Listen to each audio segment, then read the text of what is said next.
Welcome to Life Lessons Laughter with Glenn Ambrose, your host. This guy, That guy, Ben Barber, that guy, this guy, your assistant host. assistant host. That's just a term I made up. I don't think anyone ever said that before. No, I don't think anybody's ever said that before. What are we talking about, man? We are talking about passion and perception. All right, I have neither of those things. Baloney. Next topic. The P and P topic. So this is our passions. Our passions are ours. Yes. And there's a lot. I'm a pretty passionate person. I would say so. I can talk about just about anything, and the passion comes into it. So, yeah. So I'm pretty passionate, and a lot of people are with things that either they're passionate about because it's their purpose or their calling, or just because they find it important. People can get very passionate, very emotional about things. So it's funny when we're on our spiritual walk, passion is kind of important. It's kind of a sign. It's something we're looking for. It's something that we want to lock onto. Find your passion, live your passion, be passionate. All this stuff is all in a good direction of your spiritual walk. And what I've noticed is that oftentimes in life our passions are based on our perceptions. And when we're being passionate about something, it's because we think it's very important, and it's and that's our passion, and we kind of a lot of times that's how we perceive what's going on. And when other people are getting upset by our passion, we're like, oh, you don't understand, this is important, this is my passion. And that's kind of how we are right up until the point where somebody else is passionate towards us on something that we don't particularly feel passionate about. As soon as somebody else is acting passionate about something that we may not find important, or we're not being emotional over, or we're not internalizing, it doesn't connect with us the same way. It's their stuff. Now, oftentimes we get judgmental and we start going, that person really needs to work on their emotional outbursts. They obviously have some work to do, And I think it's just a kind of another version of what sometimes I call spiritual snobbery. We have to be careful that we don't allow ourselves to run around being passionate about every little thing and justifying it in the name of passion when all we're doing is actually being emotional. And also not necessarily being so quick to judge somebody else on when they're being emotional and saying, geez, you really need to learn how to reel this in, when actually it might be their passion popping through. So I think it's like most things. It's awareness. It's bringing consciousness into our lives. If we're aware of this dynamic and how it goes, we can get better at reeling it in, being a little bit more conscious of it, and interacting a little bit more appropriately with people. Yeah. So it's, we'll be like, oh, well, I'm talking about everybody, being based in love and treating each other with respect, and that's important. And our emotions are flying all over the place, and we're going, you don't understand, this is very important to me, and I'm a good person, and all that stuff. And then somebody is like, well, I think, we're still hopefully at the tail end. This remains to be seen, but of the global pandemic now, because we're in mid-July of 2020. This podcast isn't going to come out until October, man. Okay, so hopefully we'll be on the other side of it by then. But regardless, we can look at these situations and well, I'm passionate about health, but somebody else is emotional about maybe losing their job. Like, because I should be passionate. It's like, yeah, but you have a stable job. Somebody else might be just as passionate about losing their job. So I think that's kind of where I'm seeing it bubble up now and becoming a little bit more of an issue. If people hang their hat, there's so many social issues going on lately that if somebody really speaks passionately, it's like, oh well, I'm showing that I really care, and that's good. But if you speak passionately, the others, against me, well, then you're just out of control and your emotions are running you. It's like, let's slow down here and start being honest with ourselves and understand that, maybe we need to be in control of ourselves a little bit more. And we're just using passion as an excuse to run around spewing out, all kinds of emotional garbage because it feels good, And like I said, the other side is just not be so quick to judge other people and go, well, when they're lashing out, they feel passionate about what they're talking about right now. They're not an emotional defective just because they got excited. They're feeling passionate. And if you kind of connect with somebody from there, it's a big difference in how you connect to somebody. If you're thinking they're being overly emotional about something and you don't think they should, you're going to react in one way. Whereas if you're looking at them going, okay, they're obviously very passionate about this, and their emotions are bubbling up because they feel that it's very important. They feel they're expressing their passion because they feel it's important. That's what it feels like from them, from their perspective. Then we can have compassion for them and go, oh, okay, so this really feels important to them. Yeah. Then we can meet them where they are instead of minimizing how they're feeling. Yes, absolutely. And a lot of times we have those situations where the things that we're passionate about or emotional about, right, are the things that are sensitive to us. And what do you do when your sensitivity, your emotional thing, is the opposite of family members' emotional thing? So it's a touchy subject to have a conversation on either side of that. You know what I mean? Like if somebody, I was talking on another show yesterday about anxiety, and it was like if one person in the family has anxiety over things, and there are things that they're really emotional about or passionate about. We can talk about this with COVID. Like if they're really anxiety ridden about the cleanliness and the washing of the hands and so on and so forth, and then somebody else is like very emotional about and passionate about trust, and you know what I mean. So then not doing all that stuff. Yeah, then it becomes a fight between those two things.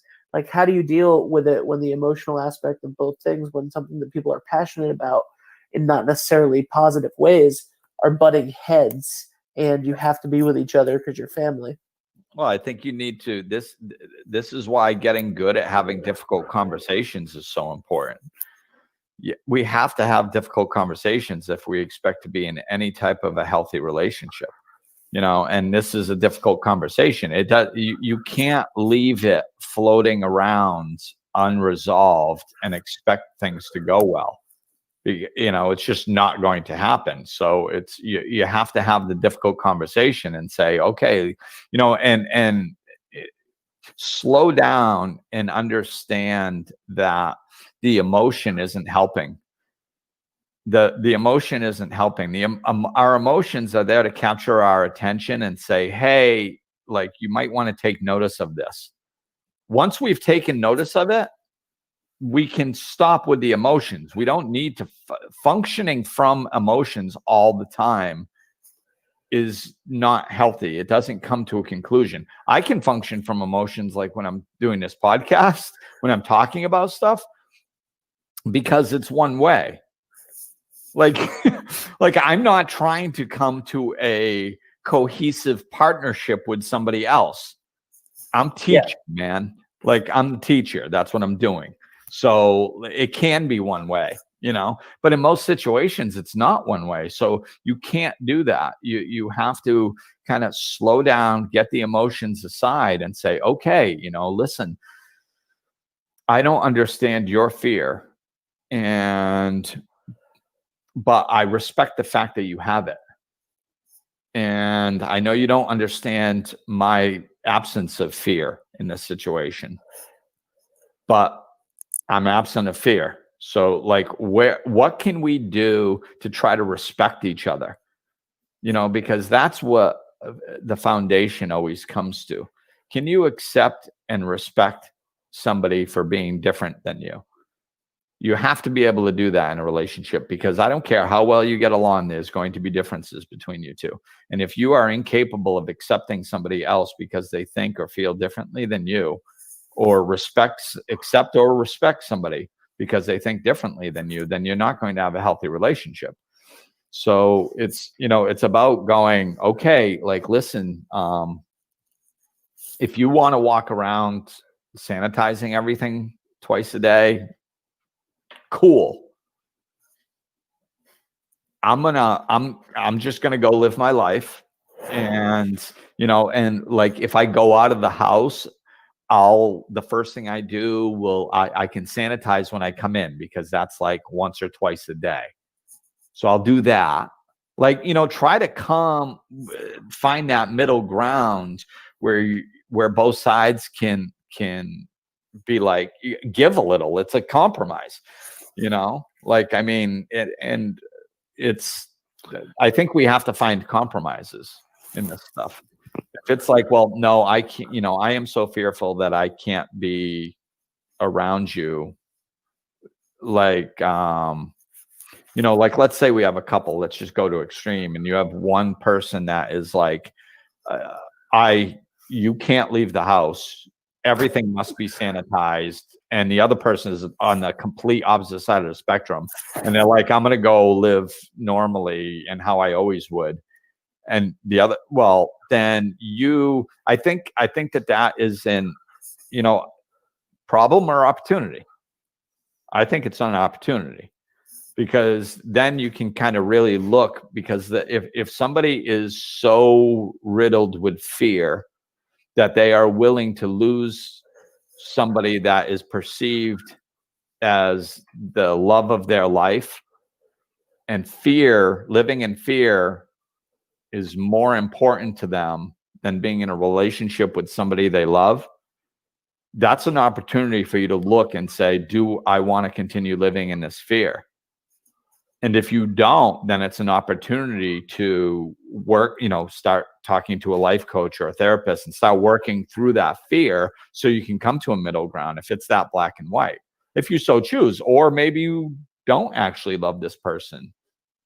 Or maybe for some reason you're so wrapped up in the fear, you think it's worth not having the person that you love in your life until you die, to be able to feel what you perceive as safe.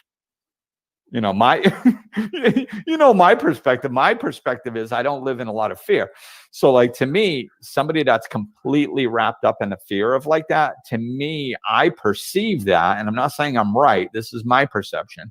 I perceive that as going, okay, living in trying to prevent myself from getting sick or dying, which I literally cannot do, because that's literally impossible, is more important than living my life. So to me, that's when you're putting the fear of death above living. So it's not, you don't really have a life left.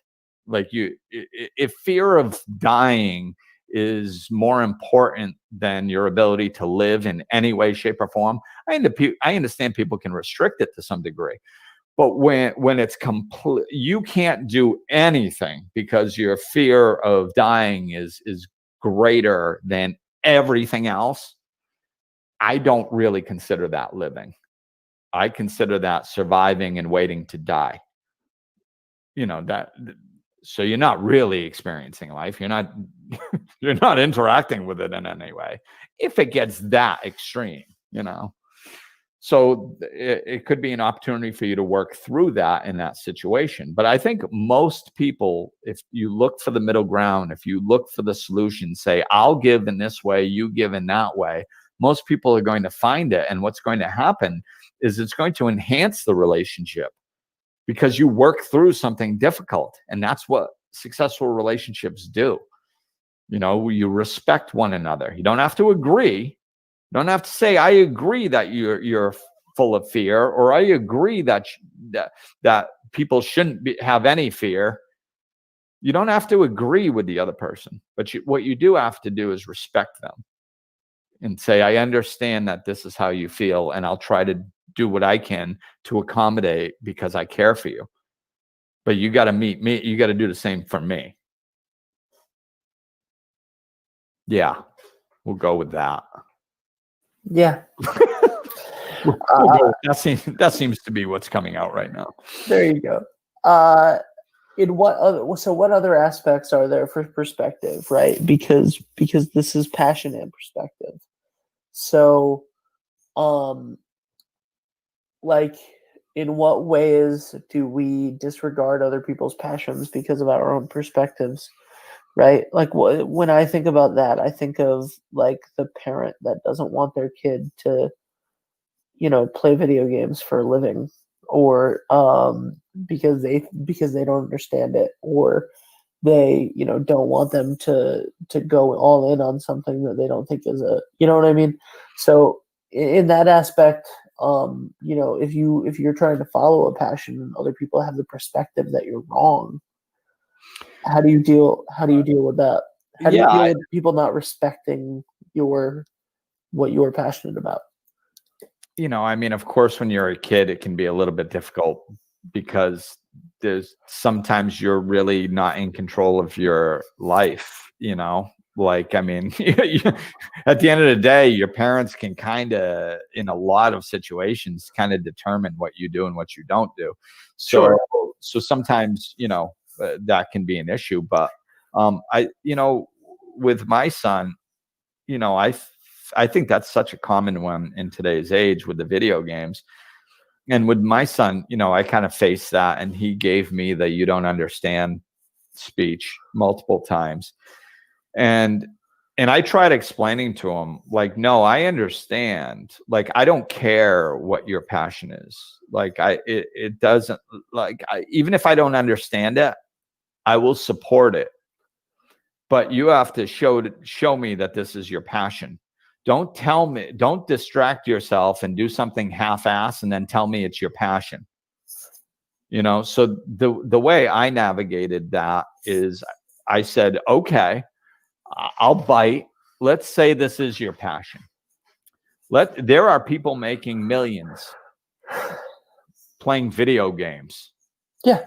And, and a lot of these people are like living pretty cool lives, and by cool lives, what I see, and I'm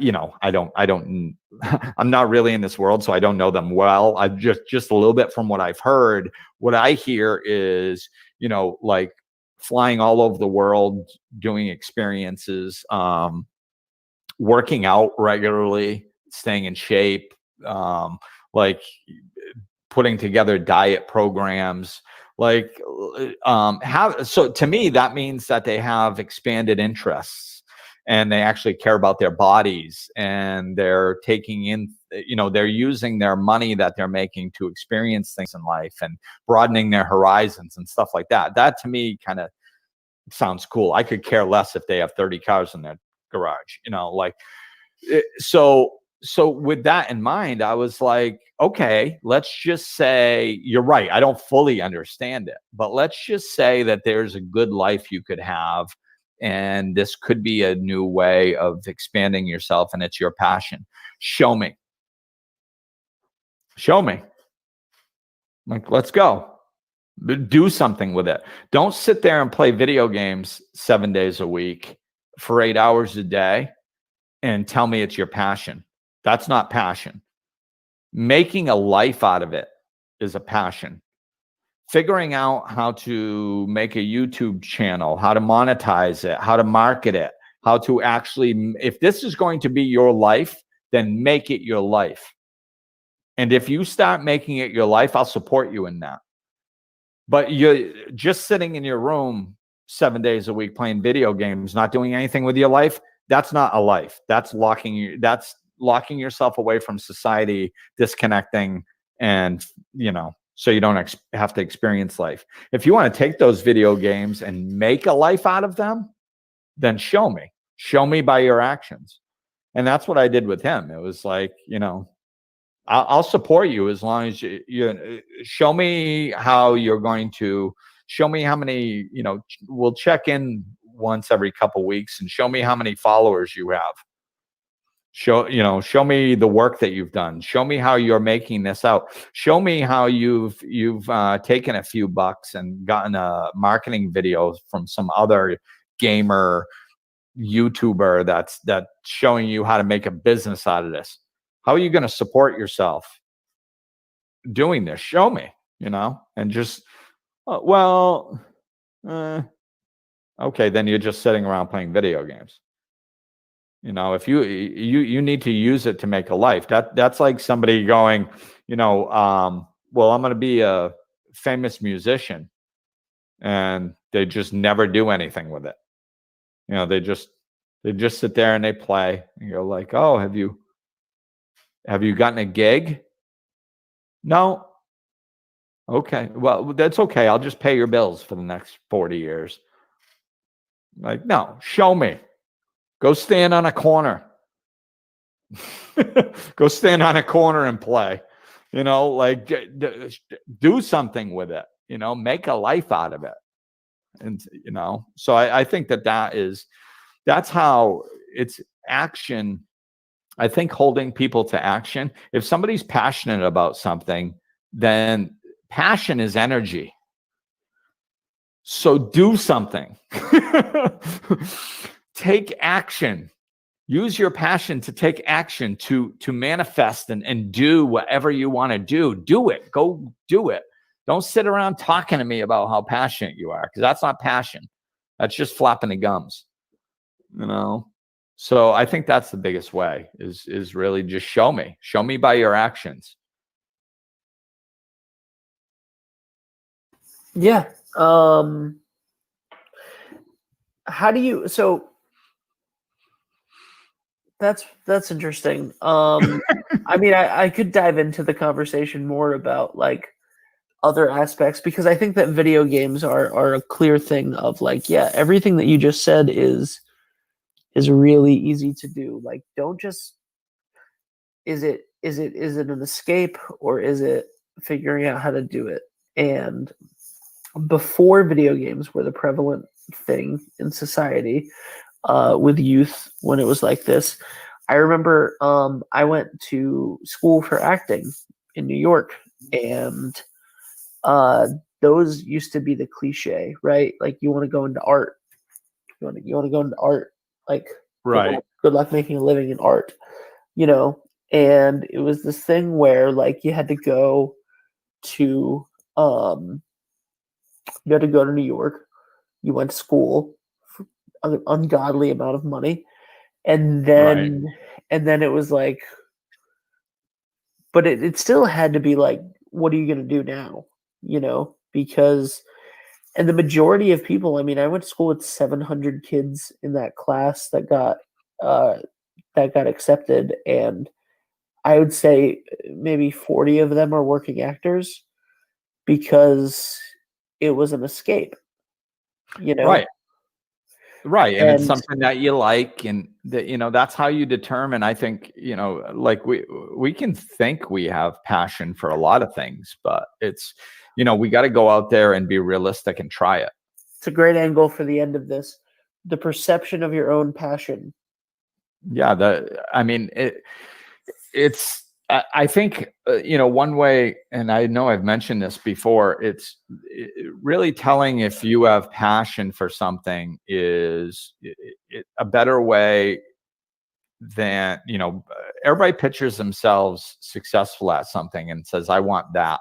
But there's so much things attached to success, like in acting, there's fame, there's money, and then a lot of things being successful at it is money and a perceived of a happy life, so there's things attached to the end game that I think it clouds our vision, and we can be like, oh no, I'm passionate about that.